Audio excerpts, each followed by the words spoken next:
Okay, dealing with others. So I have touched on a few points here about other people, but I'll just go through a few other things. So I've mentioned about triggers. So to me, my definition of trigger is when something happens. So someone said something, or situation happens, and then we have this emotional response to it. Whatever it might be. It might be anger. It might be fear. It might be joy. Whatever it is. So it's an emotional response.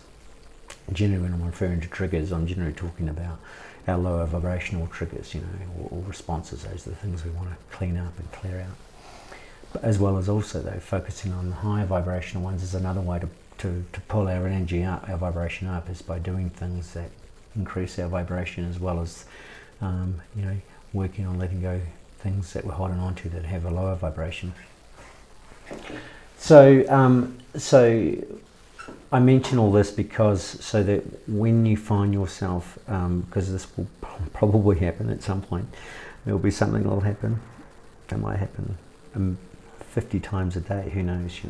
For me, my last retreat I was on, I spent the first literally 3 months just majorly projecting at the head shaman there. Like I just.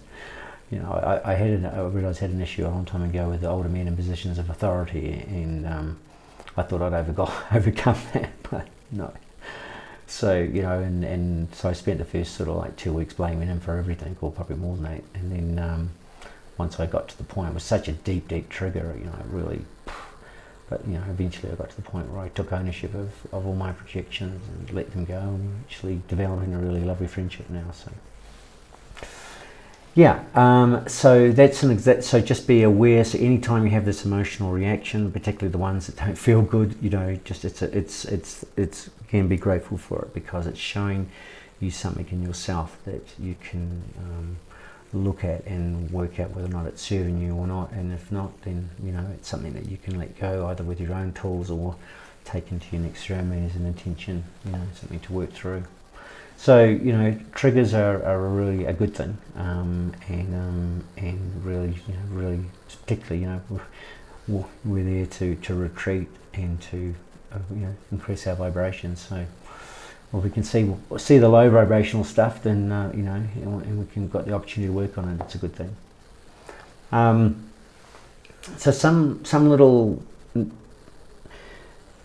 triggers that I've noticed in people, which just a few ones I'll just mention just to be aware of, because we're talking about the obvious ones like getting angry and things like that, but also there's other triggers like I notice there's always generally one person that's the person who wants to be really nice to everybody, and is overly nice, obviously that has its own sort of drivers underneath. It might be if I'm good, everyone will like me, that sort of thing. Who knows where it might come from, and that might have come from the childhood. So so just be aware of that one, and just check in with yourself. Am I doing this because I genuinely feel like I want to do it, or am I doing it because I feel like I should do it for some other reason? Apart from that, it feels like the right thing to do. So yeah, be conscious of that one. And along the same sort of lines is just watching the people that you get attached to. Excuse me. There's going to be probably attraction to similar types of people that we get attracted to outside of the retreat centre, which is natural. Well, it's natural. It makes sense. But those. Get curious about what is it about those people that you like, and is it healthy? Is it healthy? Well, any attachment's not healthy, but get clear on why is it that I really like that person? Is it because they make me feel good, or what is it? So again, just another opportunity to learn more about ourselves. And then in the reverse of that too, really, really, and this is some real gold, really notice the people that you aren't attracted to, the people that, I've been, I don't tend to do this much these days, but, some of my early retreats, I would even just look at someone and I would have judged them, judge them, categorize them, this guy's like this, and this, and then as time goes on, as with all these things, especially when we're all sharing and deeply open and things like that, we realise that actually, these projections and ideas and judgments that I come out with are just rubbish. And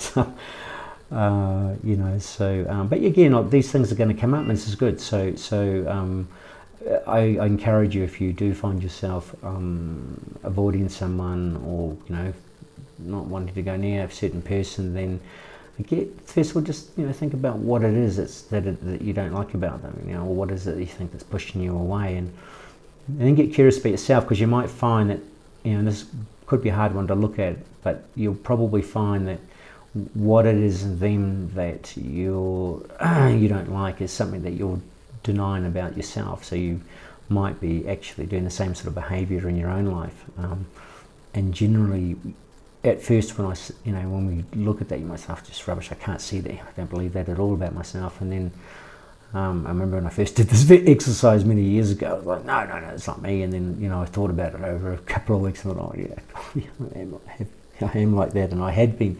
And also might just be a way of being that you have been in the past, that you're no longer like that, but you haven't really acknowledged that and accepted that you were like that. So yeah, so really, particularly those things that we feel like running away from and avoiding, I encourage you to face into, get curious about what it is that's pushing you away, and that and see where that leads. Good material again to take into these ceremonies, and be very grateful for these people, because they're showing these situations. They're all of this. We get sucked in. We've been sucked into believing that everything happens outside of us. We blame the government, and we blame this one and blame that one, but there's always some truth in how all these people are doing things. But all that emotional reaction and stuff like that, and our interpretation, and probably 80% of what we actually believe is going on is just rubbish. It's just stories in our head that we've made up, and we don't even know all the time that we're even thinking a certain way, because it's all subconscious. So really encourage you to step into these situations that you want to avoid. Another one I mentioned before, just be careful not to, or just watch your relationship with your shaman. Are you treating them like some sort of god or something, or goddess? And just it can be a big trigger, and also for a lot of us, we've never been in the situation before, so we're kind of not really sure how to be. But I really encourage you, that the shamans are human beings, and connect with them at that level, heart to heart. Just don't, and just share like a friend, like you would a friend, and don't have any other expectation apart from that. That's how I feel anyway.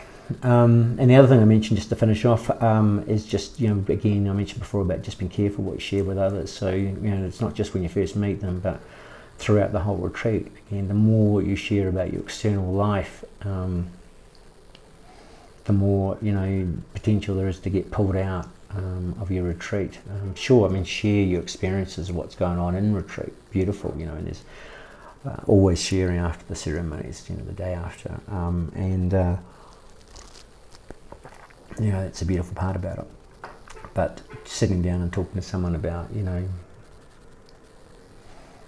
your work or your wife or, your new car or something like that, no, not particularly useful, really. It's all right. There's a few things there on just dealing with others. So, again, the world is a mirror. So, there's going to be plenty of opportunities for you to practice, no doubt.